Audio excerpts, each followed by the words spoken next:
Could you give some recommendations on how to be a great author? Okay, and let me say, do you want to be a published author or just an author? Let's go with published author. I think that's probably more important, right? Yeah. So, I would say that I pick a lot of the topics that I pick are things that I want to learn about, and then do really, really good research about it. But if you want to get published, and I have a lot of people come to me to say, Roger, I want to publish a book. How do I do it? And let me say that everyone that's ever asked me that has followed my instructions has ended up being published. You'd be amazed. There's actually a whole lot of publishers just killing for people that can write. You have to write somewhat decently. You got to learn how to make an introductory sentence, and put things in order and do a closing sentence. You have to get your grammar right. But they've actually got tech editors and grammar editors that help you with a lot of it.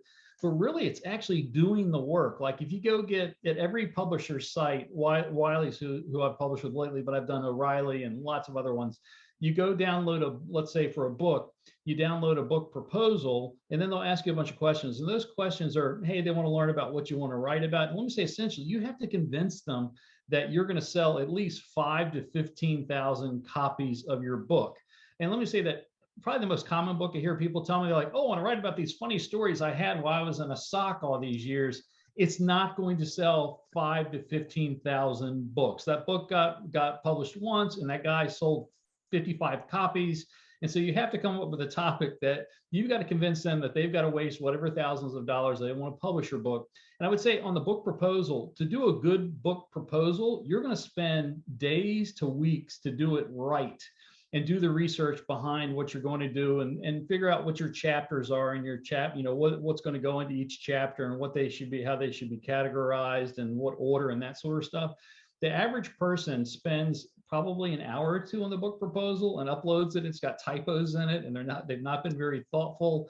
And that's what's amazing. I tell people, treat that book proposal like it's the book. Spend a week or two, and then make sure that you've got your ideas consolidated, because they're going through 100 book proposals during the day. And the other thing is, convince them that you're actually going to work. The vast majority of people that get a book, get accepted to write a book, never finish the book. And so if you can tell that publisher, not only if you accept me, I will turn in a book in a couple of months, you're going to be higher up the chain. It's amazing. All you have to do is prove to them that you can actually write decently, and that you can actually write the book and finish in a couple of months. There's a far greater chance you're going to get a book deal, because the vast majority of people cannot do that. I'm surprised by how many people I've gotten book deals to that then never wrote the book. They took them like 2 months to write a chapter or two. They said everything they could say in the first or second chapter, and then they start ghosting the publisher because they're done. So if you can make them convinced that you can actually write the book, that you'll deliver on time, you'll actually have a far greater leg up on getting a book contract.